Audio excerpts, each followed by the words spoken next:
Hello and welcome back to the letter, and right now Ashlyn's trying to call Zack, though for some reason he's not picking up. Because I'm pretty sure when we play as Zack, he mentioned that him, Ash, and Isabel, maybe also Becca, we're all supposed to meet at the right mansion outside. Supposed to. So I'm curious if that gets brought up with Ash. So, anyways, he won't just leave his phone dead in case he's on the field, particularly when people will be looking for him. He always leaves his connection open whenever clients or his friends need him. Zack is reliable like that. Why isn't anyone answering? His mobile in and out of range area sounds more plausible, although the thought of it doesn't completely shake off the unease. Like Rebecca and I, he took the time to listen to what Isabel said. And even if he didn't believe it, he was definitely the first one to offer help or try to do something. If he ends up trouble doing whatever it is, so help me, I'm going to. Well, it can't be rushed. Aware of that. I've been running the same reminder in my head since last night. If something happens, I'm certain my reaction won't be pretty. Okay. The added guilt from those times I've repeatedly dismissed him will surely haunt me. Oh, they probably will, depending on how status. Call me back, all right? I wanted to check in and, yeah, just please call me back. It's usually a joke between us when I say he's the Watson to my Sherlock.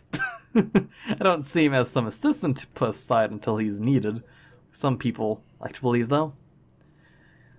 He's not some pity friend I keep around to make myself look good. If anything, he's the one who stayed by me out of pity.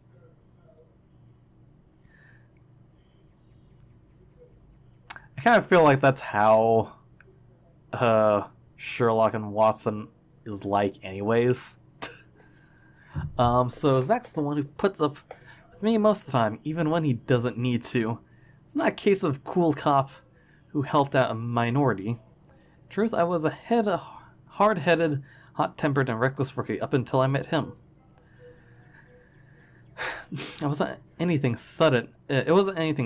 Some part of me is still that rookie, but I've grown thanks to him. His temper is... I can't speak. But I've grown thanks to him. He tempers that part of me.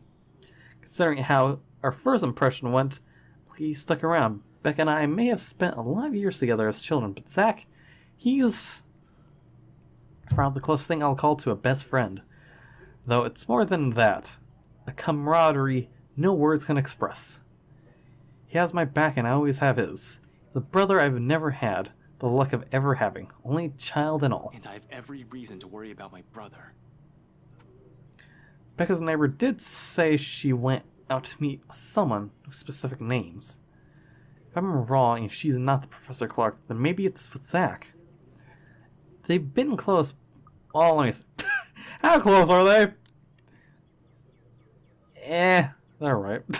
They're in the middle, sort of. So they've been close, but it's not the kind of awkward friendship where meeting together remains out of the question. Regardless, I continue dialing for his phone another 3 times, like I've done with Becca's. In the end, after the 3rd attempt with no one answering, I stop and cut the call with the ragged exhale. Waiting game it is, then. I really hope it's not due to this. But no avail. He also tried to write about the spirit supposedly living in house. Was fortunately spotted by Wright's butler. Yeah. Because this has to be after, I hope. Someone's... Oh, no. Maybe? Public library? Okay, yeah. Okay, so... She is with the professor right now. Oh, yeah, because he did call around the sun. Okay, yeah, so this is... Shit. Shit. This isn't good. Because these are typically in order, if I remember correctly, and so, yeah. This isn't good. Oh god. I've been trained for those. Hell, I'm used to them, just... It's not when it comes to people I'm close to. Much as I keep reminding myself to maintain a level head, it's a whole different matter when it's someone you know. Personal feeling will likely get involved at some point, starting now. Actually, with the anxious strings coiling and uncoiling causing a racket inside my stomach. It annoys me that all I could do right now is grit my teeth and trudge back to Isabel's apartment. Useless. That's what I am in the face of this. Mad dash around Luxembourg and Anselm isn't going to help things. Not like I'll simply stumble across them on the side of the road during a drive. The city's too big, a place for one person to go searching only for only two people. I'll be lucky if I even glimpse the hair of either of them. With one last frustrated glance towards the open skies, I slipped back inside Isabel's apartment and slammed the door behind me. I'm pretty sure that might have woken her up, but we'll see. I might have already grown used to this, but the waiting will always be the hardest part. More so, it's the people you care about. Ash, did you really have to shut it like that? She'll wait. Not the first time I've seen Isabel like this. Standing casually by her kitchenette, ladle in hand, keeping an eye on whatever's stewing on the stove, humming a soft tune under her breath. It better not be London Bridge is falling down, I'm just saying. 5 years ago, it has become a common sight after the three of them, including Zack and Rebecca, found a mutual interest in cooking. After that, whenever our schedule allows it, one of them will invite everyone to dinner or lunch instead of eating out. Rebecca prefers it that way. Healthier, she claims. I mean, I imagine it would be. Zack's just too happy to be able to cook for everyone. Isabel, on the other hand, as long as there's food, she's happy. Me, I've been banned from the kitchen ever since pressure cookers. Either times, good times. Right now, however, the scene brings an odd sense of normalcy. Strange fit with all the things going on around us. Not unwelcome, only bizarre, I suppose. Isabel doesn't follow up on her question earlier, but she does raise an eyebrow my way when I take too long to answer.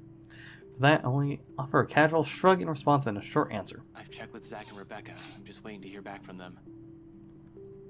Only going to get back with one of them.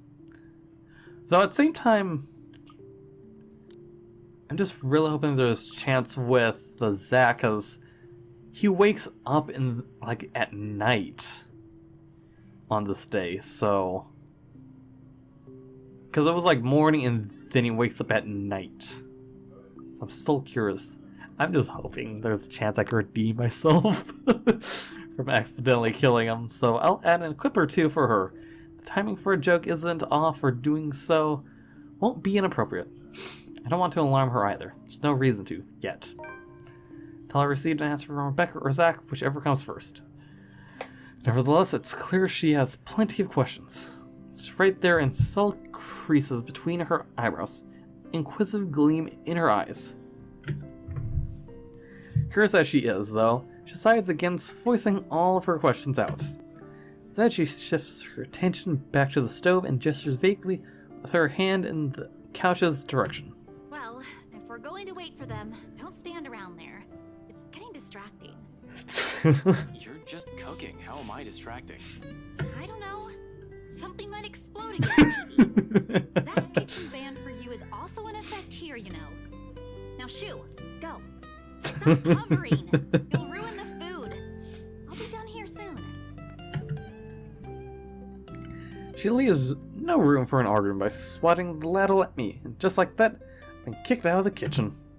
Left with nothing else to do, I drove back to her tiny living space, slumped down the couch. Closing my eyes, I allowed the noise from the television to guide my thoughts. Ones I've kept at bay, freeing them from the cage I've built around them, so I won't have to think. One by one, they trickled back into my consciousness, each more frightening and unnerving than the other. So many things going on. So many things happening. The papers we've gotten from BRC doesn't provide any comfort either. Seriously, is there even a point to those after last night? What will asking those people do? Anything, this only proved there might be more copies of that dumb piece of paper. We have one here, but how many exactly is there out there? More importantly, how do we get out of this stupid mess? Ashton. Damn it, I haven't felt this kind of bone-weary exhaustion in I years. don't want to think what might happen next in case I miss something. Shit. Rebecca, Zack, Isabel. Depending on me and... Ash. Voice snaps me out of my thoughts, abruptly wiping away everything running a racket inside my head. Suddenly Isabel is there, crouched in front of me, when I crack it and open. I open. Ugh. I haven't noticed the exact moment when I bent over and buried my head in my hands. Fears why she's staring at me like I fainted or something. Crease on her eyebrows grow deeper at my lack of response. Although she's merely staring at me without saying a word, her expression says everything. So much for trying not to alarm her with bad news. Sorry, I just spaced out for a moment. Don't mind me. For a brief moment, she seems to accept that. Finally, she shifts, stands up, and takes the empty space right beside me. All done without a single comment. Then the next thing I know, she's greatly pushing a bowl in my hands. What's this? This is good. Scent reaches me first. Before I got the chance to take in what she just handed me, a faint sweet smell of cocoa wafts from the dish. Calming and comforting, despite the multitude of things bothering me, it certainly smells like the kind of food you'll eat on a rainy day. Though from the get-go, it doesn't look as appetizing. I mean, I'd eat that, that looks good. At least from what I could tell, it looks like it's chocolate and some sort of vanilla, maybe? Or some sort of cream, if anything. What's this even? Porridge? Why would you put chocolate in it? Milk drizzled on top? Tells me my tastes are weird, yet here she is handing me something equally as strange. That's not weird, that's delicious! In fact, she has already started digging into hers. I'm just not sure if the taste will be equally as appealing. Baffled, I glance her way. She offers no immediate answer. She simply continues eating as she hasn't done so in a week, with her focused solely on the television. Well, I mean, it's different from eating nothing but a couple noodles, so yeah. She's not watching, however, just listening as the background noise, and the voice seems too cheerful. Welcome distraction, if anything. It's only after she finished off half of the bowl that she acknowledged the question in my eyes. With a sigh, she cradles the dish on her lap, looks down at it briefly, her lips part, closes with a hesitation, though I don't push her. There's a distant air on her, as if she has remembered something that warrants a poignant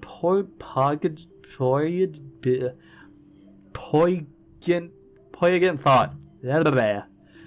When she speaks at last, it's a tone too careful, like she's still weighing her words, considering the proper phrasing for it. Yet, sincerity underlines each syllable once they're out in the open. You should eat. Back at home, Mama would never let us leave the house if we hadn't eaten breakfast yet. Even Papa has got an earful when he tried. So eat. You'll need it. She returns to her food afterwards, while I only stare at the one she has I can't speak today. I can't. Oh my god. She has proffered not a few minutes ago. I don't know. Warmer against my hands tempted me to take a bite. Not that I don't appreciate this, but what good will this do? Zack and Rebecca's both out there. Who knows when that ghost will show up again. Even our dreams were not safe. I just realized. Was he? Shit. Nightmare on Elm Street. How the fuck am I forgetting that monster? Freddy. Yeah, Freddy Krueger. I don't know why I forgot that. I was like, the movie with the guy with the claw that enters dreams. She's like Freddy at this point, I think. They're all in dreams when she is around. That's what's actually happening. But that's it, isn't it? We don't know when, and at the present, we have a chance at respite. Maybe the only one we'll have. Even if it's as mundane as sharing food between us quietly, just sitting side by side like this without exchanging any words. This intent hangs unspoken in the air, something that probably goes as far back as the second she offered food. Still in the end, Isabelle never pushes it. Rather, she lets her own silence convey her hope. Whether I'll allow myself that break, she says, leaves it to me. You know, we'll take her offer. I think that's best. Yeah. And he's blushing. Words roll off my tongue. Awkward and unfamiliar, far removed from those jests and quips we've shared. Yet she accepts this with a smile and nothing more, regardless of everything left unsaid. The sight of it brings comfort. More so than any generous offer of food can give.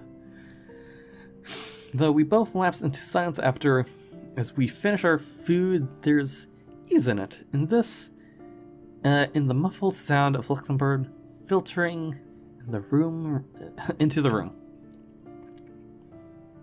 The light streaming from her windows, and the faint draft occasionally drifting in, catching the loose tendrils of her hair. The way her voice falters when she tries to form words. Desperate at the horror looming over us, I find myself wishing for the minutes slow, the seconds to last. But ultimately, she's the one who breaks it, softly, after a minute pause, words mumbled under her breath. Sometimes silence simply compels us to speak. I've been wondering, before last night, before Mama told me the news, what if Papa passes away, despite everything? That sort of thing. I know it's not good to think about, but I also knew it was getting worse. Mama won't say anything, but I've always known that one day, he'll eventually... She releases a sigh as her grip on the bowl she still holds tightens. There are no tears, but she might as well have them with how weak her voice falls. Are they even any left? I don't know what I'm going to do. Before, I can easily say it's because of Papa. Now, I don't have anything. You have that scholarship from LuxU. Were you going through my personal papers while I was sleeping last night? No! What could make you think You that? have to. You left it sitting in the open, right there on the table. Like there's still anything to hide, she snatches it away from where I placed it back earlier. Except there's no anger or annoyance in her face when she looks at it and rereads every line with pensive expression. After a short while, she folds it neatly along the creases and sets it back. I don't even know if this will work out. Well, if it doesn't, what about that exhibit you've been planning with Zack? Do I even have to ask where you got that? Zack sucks at lying. You have no idea how easy he is to read. It was all in his face when I asked about it. And anyway, if that doesn't pan out too. I trail off, hesitating, measuring the weight of my next words. Genuine as they are, part of me believes they're a burden, too heavy to impose upon her. Because no matter how much I want her to stay, we're not what ties her here. It'll be selfish to ask that of her. More than anything, her family will always come first. I say it nevertheless, if only to let her know that no matter what her choice will be, there will be people here whose lives, your mere presence has changed. Mine most of all. You have us. The words... Oh, is he gonna confess? The words startle her to pause.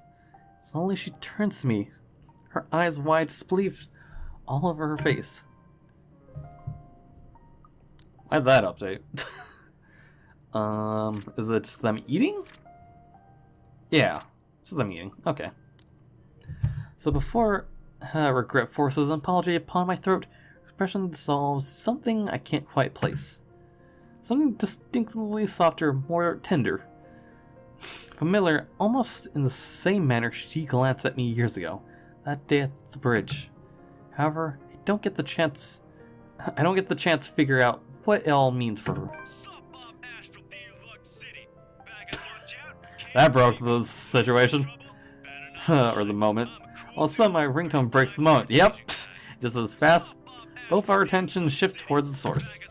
Before things get awkward fast, I stand up and leave the room while muttering some flimsy excuse to answer the phone. Sorry, let me just take this call. It's probably Zack or Rebecca. Probably Rebecca, not Zack.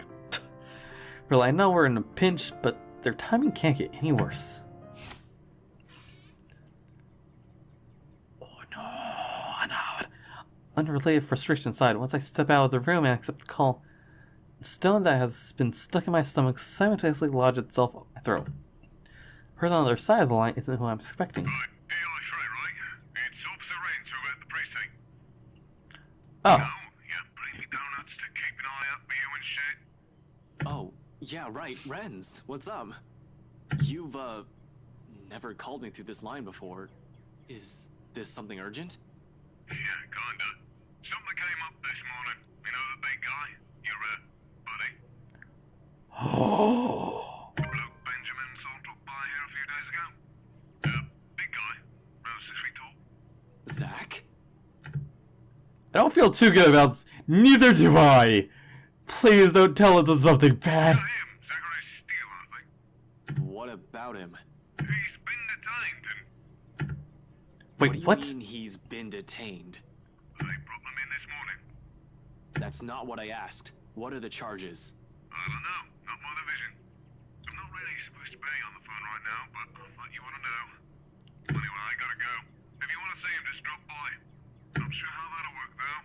The chief has a standing order not to let you into the precinct until Monday. Yeah. Thanks for the heads up. So that's why he doesn't appear, because he can't. I'll bring you some coffee. No. Donuts, too, next time. The call ends with a click while I'm left here, reeling, staring blankly at my phone. Just my luck that in this exact moment, Isabel chooses to peek out from her apartment. Was that Zack? Is he gonna drop by? Nope! I have no idea how I look right now, but it must be far from anything pleasant. The curious expression on Isabel's face quickly melts away as soon as she chances a closer glance at me. What's wrong, Ash? I'm left with no other choice than I tell her exactly as Officer Reyes said, and the more I spill, the more grim her countenance becomes. Stay here. I'll go check on him. See what I can do. No, I'll go with you. Belle, I'm not going in there for a casual visit. Zack's in trouble and... I know, but he's not the kind of person who'd do something that'll land him in prison. Believe me, I'm on the same page as you, but... I want to see him, alright? And there it is again, the same sharp gleam that has been present in her eyes since yesterday. Little by little, I'm finding it difficult to say no to it. What other choice do I have, too? Still, no word on Rebecca and Zack. Isabel probably doesn't want to be the one who ends up waiting for the news. I know exactly how that feels, so in the end, not the simplest response I could give. Let me turn off everything. I'll be out in a few. Quickly, she disappears behind the door. From inside, the sound of her foot shuffling, a few locks clicking shut, and the television being turned off drifts out the hallway. Her whole busyness inside takes only a few minutes, and within 5, both on our way to the LPD. Maybe there's a chance I save him. I can only hope. At least we know where Zack is now. That explains why he's not answering his phone. What the hell did you do, Zack? He said he had a plan that might help, but if it got him into enough trouble to get himself in a cell, don't think I like that plan of his. And hell yeah, I'm mad. I'm absolutely furious. It's just, as Isabel said, I doubt Zack will get himself arrested because of an actual crime. Yeah, because it was a complete misunderstanding. He was just trying to be kind and helpful of what the fuck was going on. But whatever stupid stunt he pulled to get there isn't any better. The only good thing today so far is the fact that the streets are nearly empty so early on Sunday morning. Very few pedestrians and virtually no other car on the road to get in the way of us rushing to the precinct. The speed limit, of course. Whirlwind of activity welcomes us as soon as we waltz into LPD HQ. Fellow officers running here and there, pushing around paperwork and answering calls. It's almost Halloween and troublemakers are abound. Calls about pranks gone wrong make up most of it this time of the year, along with the occasional altercation or missing dog. Some other officers who work with me look up from their desks and wave, though none of them moves stop us like I'm expecting. Standing order, my ass. Probably didn't last a whole day. Although I'd like to have a chat with them sooner or later about official matters, I'm not here for them right now. Of course, it never hurts to see what they have for me. The best person to ask for details in the precinct is that guy behind the booking window. He comes up at me when I approach, then immediately returns to his task, indifferent. Not that I need his full attention. As long as he talks, I'm good. Next to me, Isabel stands wordless, clearly uncomfortable, weighing in anticipation from how close she's sticking to me. That's probably because she's been in the same position so many times in her life. Her drunkard brother, the eldest repeat offender. Mostly minor case, but she had to be the one to bail him out every time, from what I've gathered. Can't imagine what's going on inside her head. Now that as having a close friend hearing the way these guys talk about him must be worse. Hey, I heard there's a new guy in the holding cells. Not many here know Zack, and if they've seen him, they don't pay too much attention. Try to keep my work and personal life as far away from each other as I possibly can. One of them is quick to chat gossip, but the one to talk about the new detainee and have everyone's attention. Flies fast, huh? They just brought him in this morning. Any info on him? Got his ass handed by some rich bloke's bodyguard. Or butler, whatever. When we got to the scene, he's already been strung up and ready for pickup. Hard to imagine how a guy like him could have been taken down, but the butler has this creepy air to him. I'd rather not ask. I mean, yeah, if I remember correctly, he's a pretty damn good fighter, and Zack wasn't trying to fight, so he was at a huge disadvantage there. Feel sorry for the bloke. He could have fought back. Could have, but he chose not to, because it's all a fucking misunderstanding. Because Zack wouldn't hurt a fly. All said under her breath, but her grip on her bag grows rigid. Like me, she's not frustrated at Zack. That ear is distracted. The person who put our friend in this predicament. It's true though, Zack's not that kind of person. Knowing he might be in a bad state, or a low anger I've built for him on the way here dissolves into thin air. Has he been booked yet? No, still sleeping. Creepy butler probably hit him hard. Oh, he hit him pretty fucking hard. Which is a good thing. If they slip up and forgot, get him a habeas corpus and take him out there, depending on what he's actually being charged with. But at the same time, it's bad. How long is he going to be My unconscious? friend was caught on right property, and you better believe I'm not happy about this. Not one bit. I want to say that there must be some sort of misunderstanding. Zack isn't the type to do such a thing, unless it was his plan all along. In that case, I couldn't just charge blindly into this without all the details, no matter how much I want to believe my friend's innocence. Right, Luke, right? What on earth was Zack thinking? In any case, it doesn't look like Chief is happy. Even if I don't protest and give him a salute. Not pleased at all on the fact that he grabs me and pulls me aside in any indication. If I were to describe his expression, he looks ready to kill me. I swear, Frey, if you're behind this, if you told Steele to sort the rights because you were taking off the case, I'm not stupid enough to ignore chain of command and go against official orders. Give me some credit, Chief. And you better be sure you didn't. Luke Wright is coming here, and we both know he's trouble. I'd consider your friend lucky if he only gets charges put against him. Maybe if we can make sure he's in a good mood, he won't escalate the situation. Hell, maybe we'll have a bloody miracle and Steele only gets a slap on the wrist, but Lord knows it's unlikely with that man. You know him well, Chief. An observation, not an accusation. But it might as well be with how things panned out the night of the housewarming party to the morning that followed. I'm familiar with them too. Who's to say that friendship hasn't colored the investigation into Luke right? I don't want to accuse my superior, but damn it, he makes it difficult. Side too, shouldn't you? You've been looking into the guy for so long. I'd call you a bad detective if you can't even tell me whether he's right or left-handed. That's an easy one. He's left-handed, but he's been taught to use his right. Huh, well You then. can tell when he picks something up with his left hand, but when he realizes that, he moves it to the right. Well, at least I don't have to question your ability. Anyway, if I were you, I'd either go and make myself scarce or sit down and shut up. Don't go aggravating people, basically. Because you have a knack for that at the worst of times. Much as I hate to say it, but it's true. He's right. It's better to keep my mouth shut and not to make things worse for Zack. Not much to do now, but hope for the best. They don't call for investigation when it comes to petty felonies. Worst case scenario, still got a fine worth £5,000, 6 months in jail. Best case scenario, we get the charges bumped down to trespassing, misdemeanor, and juvenile offense.